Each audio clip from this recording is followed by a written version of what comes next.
Bem-vindos, vestibular.com.br, professor Marcelo. Claro que isso nunca aconteceu com você, mas você deve ter um amigo, ou uma amiga, ou um tio chato que tu não gosta, que já tomou um balaço na vida, não é? Tomou todas, aquela de tomar, cair no chão, ficar chamando Hugo, Genésio, e esse cara você percebe que não para de ir no banheiro.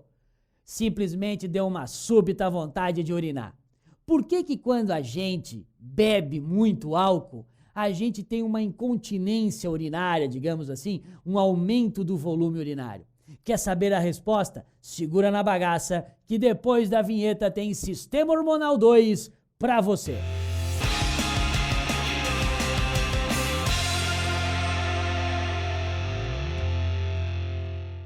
Então, gente, vamos continuar falando de sistema hormonal. E agora nós vamos continuar ainda na adenohipófise e vamos falar desse cara aqui, que é o testículo. É ou não é? Você nasceu com esse testículo, nasceu? Tu aí, ô moleque piranha, do outro lado. Quando tu nasceu, tu já tinha os teus dois testiculão, não é? Tava lá dentro daquele tua bolsa escrotal, né?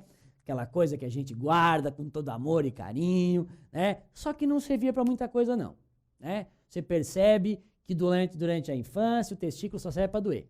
Pra doer quando bate uma bolada lá, aquela dor começa, e os caras mandam, levanta os braços, tu levanta os braços nada, e aquela dor começa a aumentar em PA, e aumenta em PA. Quando tu pensa que tu vai morrer porque tem alguém martelando o teu testículo, ela começa a descer em PG.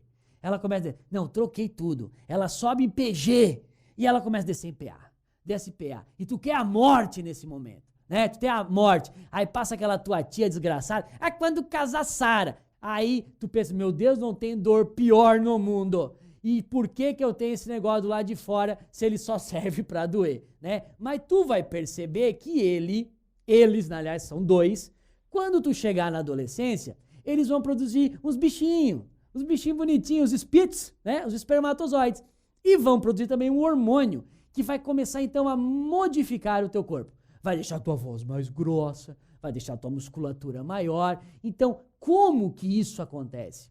E acontece a mesma coisa com as meninas, né? Com as girls. O que acontece? Nasceram com os ovários e também na adolescência ele começa então a ser transformador do corpo. Quem é a glândula que está por trás disso? Por que esse testículo não produziu espermatozoide na fase da infância? Porque o que acontece? Quando você chega na adolescência, olha aqui, ó. Chegou na adolescência, então, vou fazer em vermelho aqui, quando você chega na adolescência, você libera um hormônio chamado de FSH. FSH. Vamos traduzir ele aqui, ó. Aqui para o quadro auxiliar, aqui, FSH. Ele se chama hormônio folículo estimulante. Então, é um hormônio que estimula o folículo. Ou o hormônio, ó, gonadotrófico. Professor, por que gonadotrófico? Porque vem nas gônadas. Lembra que testículo e ovário vêm até as gônadas. Bom, o FSH é liberado tanto pelos meninos quanto pelas meninas. Então, nós dois, né, ambos sexos liberam FSH. Só que nos meninos, o que ele vai fazer? Quando o FSH vem nos meninos e vai lá na gônada, no testículo, ele estimula o testículo a produzir espermatozoide. Então, graças ao FSH, os meninos começam a produzir spits, que são os espermatozoides. E nas meninas? Nas meninas, o FSH vem lá no ovário e faz o ovário, então, amadurecer um folículo.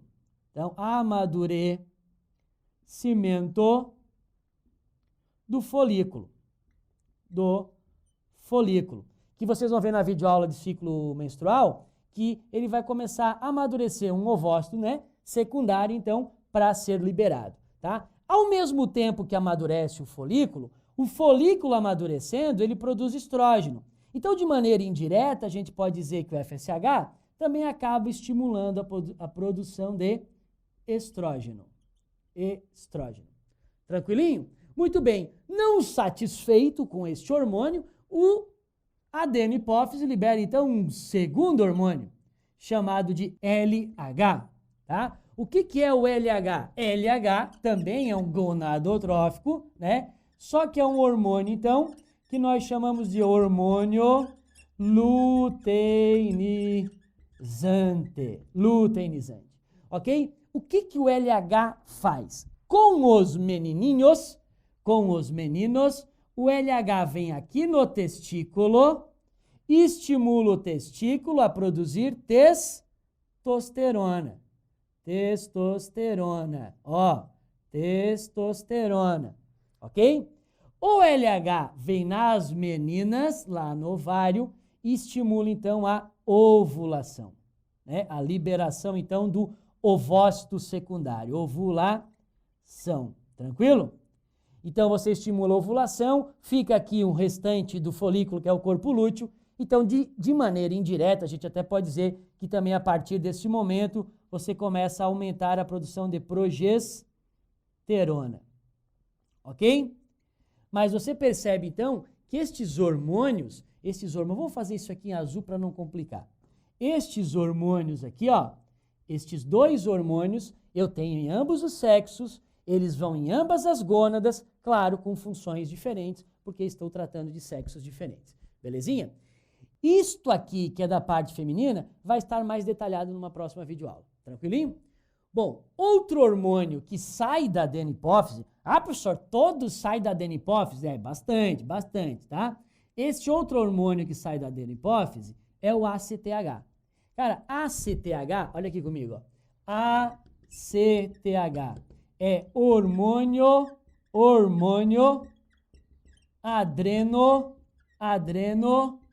corticotrófico. Meu Deus, professor, que é isso? É um hormônio que estimula o córtex da adrenal. Você percebe que este hormônio vai aqui. Aqui é onde, professor? Isso aqui é o rim.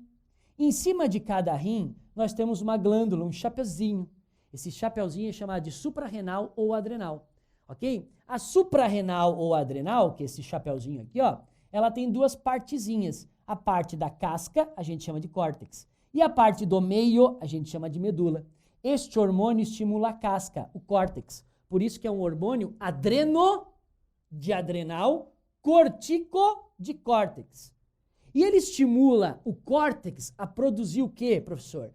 Ele estimula o córtex a produzir, por exemplo, a produzir cortisol. Ó, cortisol. E o cortisol é, entre outras funções, é um anti-inflamatório. Beleza? Tem outras funções relacionadas ao metabolismo e não vou entrar em detalhes nesse caso, tá? Agora, mais importante que o cortisol é um mineralocorticoide chamado de aldosterona. Aldosterona. Isso as nossas provas adoram perguntar nos vestibulares. A aldosterona é um mineralocorticoide que é estimulado a ser liberado pelo córtex quando você tem, então, uma queda na pressão. Então, acompanha o esquema rapidinho aqui, ó. Toda vez que você tiver uma queda na pressão arterial, o primeiro órgão que vai perceber isso é o rim. Então, o rim vai perceber essa queda. Imediatamente, o rim libera uma enzima, que é a renina. Ok? Que é a renina. O que faz a renina? Libera no sangue. O que faz a renina? A renina, ela faz com que o angiotensinogênio, angiotensinogênio, que é uma proteína plasmática, se transforme em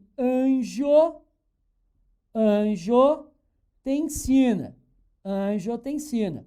Então, na realidade, a renina, ela ativa isso aqui, ó. Ela ativa a transformação de angiotensinogênio em angiotensina. Isso aqui, professor, está onde? Está no sangue, são proteínas plasmáticas, tá? O que a angiotensina faz? Ela imediatamente, então, promove, primeiro ela promove uma vasoconstrição, tá? Então, uma vasoconstrição. Ou seja, o teu vaso sanguíneo vai diminuir de diâmetro. Porque percebe que quem desencadeou tudo isso foi um fenômeno de baixa de pressão arterial. Então ele contrai o vaso sanguíneo para ver se eleva a pressão arterial. E uma outra função da angiotensina é estimular então a liberação do ACTH. Beleza? Esse ACTH vem lá na adrenal, vai lá na adrenal, estimula a adrenal a liberar aldosterona, a aldosterona vai lá no teu néfron, e estimula você a aumentar a reabsorção de sais. Cara, se você aumenta a reabsorção de sais, automaticamente você aumenta a reabsorção de água. Então você começa a pegar mais água da tua urina. E mais água da tua urina voltando para o sangue, o volume sanguíneo aumenta e, consequentemente, a pressão arterial aumenta e você resolve o problema da pressão baixa. Não sei se vocês perceberam isso, beleza? Então, há toda uma cascata de acontecimento para elevar a tua pressão, que é o botar sal embaixo da língua. Quando tu desmaia, a pressão baixa, toca sal embaixo da língua do moleque e a tua pressão aumenta. Agora imagina se você desmaia com pressão baixa e não tem ninguém para meter sal embaixo da tua língua. O corpo dá um jeito de pegar sal para aumentar a pressão. E esse te dar um jeito de pegar sal é fazer tudo isso aqui, ó. Ok? Então você percebe que a aldosterona, ela aumenta a reabsorção de sais lá do néfron. E se aumenta a reabsorção de sal, tu automaticamente aumenta a reabsorção de água, aumenta o volume sanguíneo, aumenta a pressão arterial. E aí você tem uma resposta àquela queda na sua pressão arterial. Belezinha? Então esses são os últimos hormônios da adenopófise. Agora vamos dar uma olhadinha nos hormônios da neurohipófise. Meu Deus, professor, é muito hormônio, eu se perco-me todo. Calma, tá acabando. Olha aqui, ó. Agora nós vamos ver dois hormôniozinhos que vão sair daqui, ó, da neurohipófise. Aí cuidado, se sai da neurohipófise, quem é que produziu o gafanhoto? O hipotálamo. Porque a neurohipófise só secreta. Então, muito bem. O primeiro hormônio aqui, ó, famosíssimo, famosérrimo, para responder a pergunta antes da vinheta. O famoso o quê? ADH. Ok? O que é o ADH? ADH, vem cá, ó. ADH, hormônio antidiurético.